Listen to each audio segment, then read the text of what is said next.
हरे कृष्णा। कहानी का शीर्षक है मूर्ख राजा का उद्धार और इसमें रोल है संगिनी श्यामप्रिया माता जी राजा का रोल कर रही है, गायत्री माता जी, गायत्री राधिका माता जी मंत्री का रोल कर रही है, बबीता माता जी मूर्ख का रोल कर रही है और पूनम माता जी साधु का और पुष्पा अग्रवाल माता जी नरेटर। हरे कृष्णा।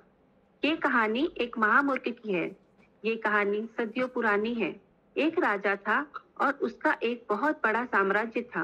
कई सुंदर रानियां, राजकुमार और लाखों की संख्या में सैनिक और नौकर चाकर थे। इसीलिए राजा अपने धन, पद और सम्मान में मत था। इतना मत हो गया था कि भगवान के अस्तित्व को भूल गया। वो भूल गया कि भगवान के प्रति उसका कोई कर्तव्य है। लेकिन एक दिन उसके दरबार में एक साधु आया। आगे। हरे कृष्णा। जरा इस राजा को देखिए, ऐसो आराम में इतना खोया हुआ है, लगता है इसकी सारी चीजें हमेशा ही रहने वाली है। मैंने इसे कितनी बार समझाया, ईश्वर भक्ति की बातें समझाई, पर यह मूर्ख कुछ भी समझ नहीं लेता। एक साधु का कर्तव्य है कि वह सही रास्ता दिखाए।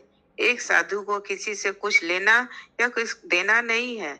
मेरा कर्तव्य है इस राजा को सही मार्ग दिखाएं और नर्क से जाने से बचाएं। अरे साधु, आप खड़े क्यों हैं? विराजिए हमारे सिंहासन पर, हम आपके चरणों को धो देते हैं।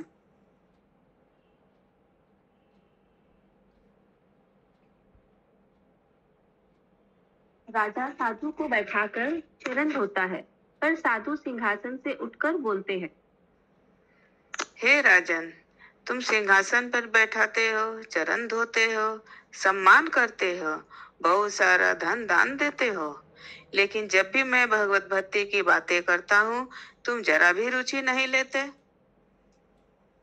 महात्मा, समय का अभाव है। एक तरफ हमारी प्रजा, दूसरे तरफ हमारी रानियां, हमारे पुत्र। मेरे पास इतना फुर्सत कहाँ जो आपका प्रवचन सुने। और मेरा साम्राज्य इतना बड़ा है, भगवान को क्यों याद करूं? जरूरत क्या है? हे राजन, मैं आपको कैसे समझाऊं? फिर भी आपसे एक निवेदन है, क्या उसे पूरा करेंगे? अवश्य करेंगे साधु। बताइए, आपको क्या चाहिए? धन, दौलत, स्त्री या हमारे साम्राज्य का कोई हिस्सा चाहिए? आप आदेश दीजिए। हे राजन, मुझे इसकी कोई आसक्ति नहीं है, लेकिन हाँ, मैं एक निवेदन करूंगा कि आप अपने आदमियों को इस राज्य के कोने कोने में भेजें और पता लगाएं कि सबसे महामूर्ख कौन है। अगर वो मिल जाए तो उसे मेरा ये छड़ी दे देना और उसे वेतन देना मत भूलना। साधु राजा को वह छड़ी देकर चले जाते हैं और राजा मंत्री को आदेश देते हैं कि राज्य में सबसे कहे मूर्ख को लाया जाए। कुछ दिन बाद एक व्यक्ति को लेकर आते हैं।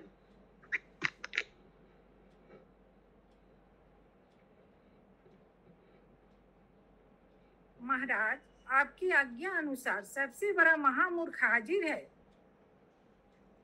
तुम्हें कैसे पता लगाया यही वो महामूर्ख है? मैंने देखा यह आदमी अपना सारा धन लुटा रहा है। जब मैंने इससे पूछा तो ये कहता है सब मेरा नहीं है। आश्चर्य तब हुआ मुझे। ये बोला कि इसका शरीर भी इसका नहीं है। क्या कहा? इसने ये शरीर नहीं है कहा?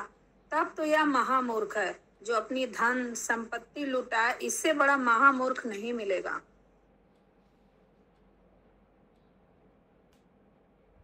राजा मूर्ख को छड़ी दे देते हैं और आदेश देते हैं, तुम राज्य भर घूम घूम कर अपने से भी बड़ा मूर्ख ढूंढो और उसे यह छड़ी दे देना। मैं तुम्हें वेतन देते रहूंगा। और बोले, इस तरह बहुत साल बीत जाते हैं। राजा बूढ़ा और बीमार रहने लगा। उसकी अंतिम इच्छा थी कि वह मृत्यु से पहले उस महामूर्ख से मिले। वह उसे बुलवाता है। महामूर्ख, अब मैं जा रहा हूँ बहुत दूर। अच्छा महाराज, मुझे भी साथ ले चलिए। नहीं पगले, मैं वहाँ तुम्हें नहीं ले जा सकता। अच्छा, तो वहाँ रानी के समझाना चाहते हैं? ओह, सभी सही बोलते हैं, तुम सचमुच महामूर्ख हो। मैं जहाँ जा रहा हूँ वहाँ ना तो रानी, ना बच्चे, ना कोई नौकर जा सकता है। तो क्या आप अकेले जाएंगे? इतना बड़ा साम्राज्य का राजा, ठीक है, कम से कम अपना रथ तो ले जाइए। आप पैदल कैसे जाएंगे महाराज? आप तो इतने बड़े राजा हैं, मंत्री व्यवस्था करवाइए। वहाँ न घोड़े, न हाथी, न सैनिक, कुछ भी नहीं ले जा सकता, कदापि नहीं ले जा सकता।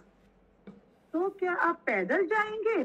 ठीक है, कम से कम आप अपने खाने पीने का सामान और कुछ धन ले जाइए, रास्ते में काम आएगा।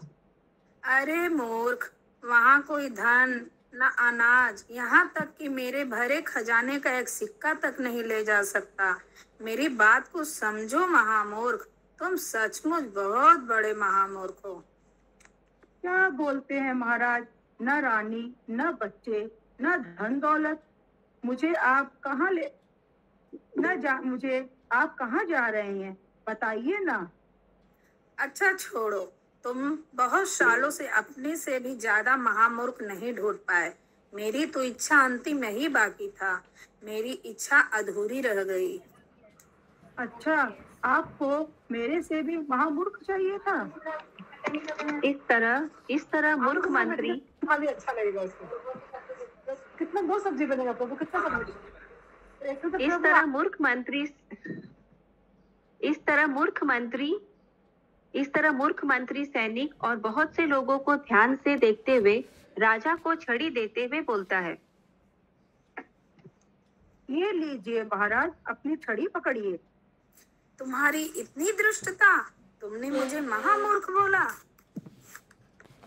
आपने तो कहा मेरी पत्नी, बच्चा, राज एक फूटी कौड़ी तक नहीं ले जा सकता।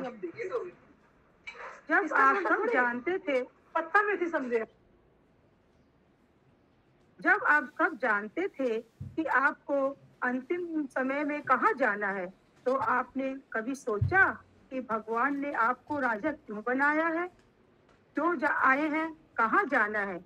आपका उद्देश्य क्या है? आपने कभी भगवान को याद किया? कभी नाम जपा? पूरी जिंदगी व्यर्थ गवा दी आपने। तुम महामूर्ख नहीं हो, तुम अपनी वास्तविकता हमें बताओ, कौन हो? इतनी दिव्य व्याप्ति करने वाला मूर्ख नहीं हो सकता। सही कहा, मैं उसी दिव्य साधु का शिष्य हूँ, उन्होंने मुझे यहाँ भेजा है।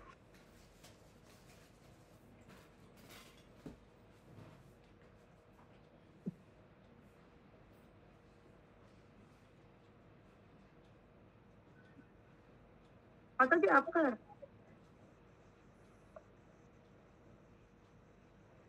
अब मैं समझा, सिर्फ मेरा धन नहीं चाहते थे, वो मुझसे प्रेम करते थे, मेरा उद्धार चाहते थे। मुझे क्षमा करो महात्मा, मेरे तरफ से अपने गुरु से क्षमा बोलना। मेरा जन्म मेरे लिए बहुत महत्वपूर्ण है, परंतु आखिरी समय में क्या कर सकता हूँ।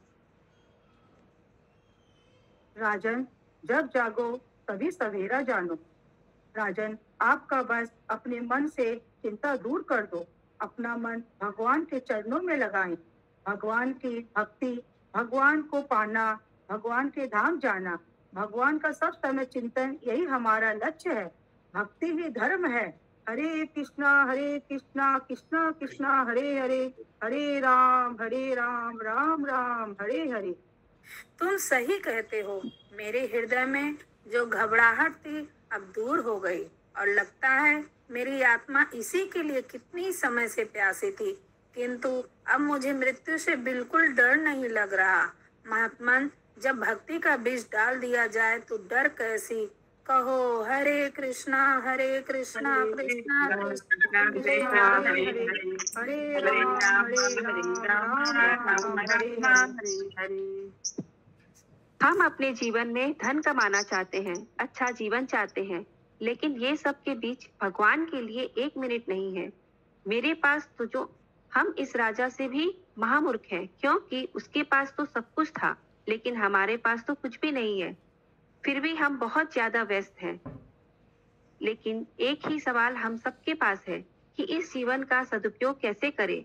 शरीर और आत्मा में क्या अंतर है? मृत्यु के बाद क्या होता है? इन सब के बारे में जानेंगे तभी अपने जीवन को सफल बना पाएंगे। कभी भी, कहीं भी, हर समय, हर वक्त हमें हरे कृष्णा कृष्णा कृष्णा हरे हरे, हरे रामा हरे राम, राम राम, हरे हरे। हरे कृष्णा। हरे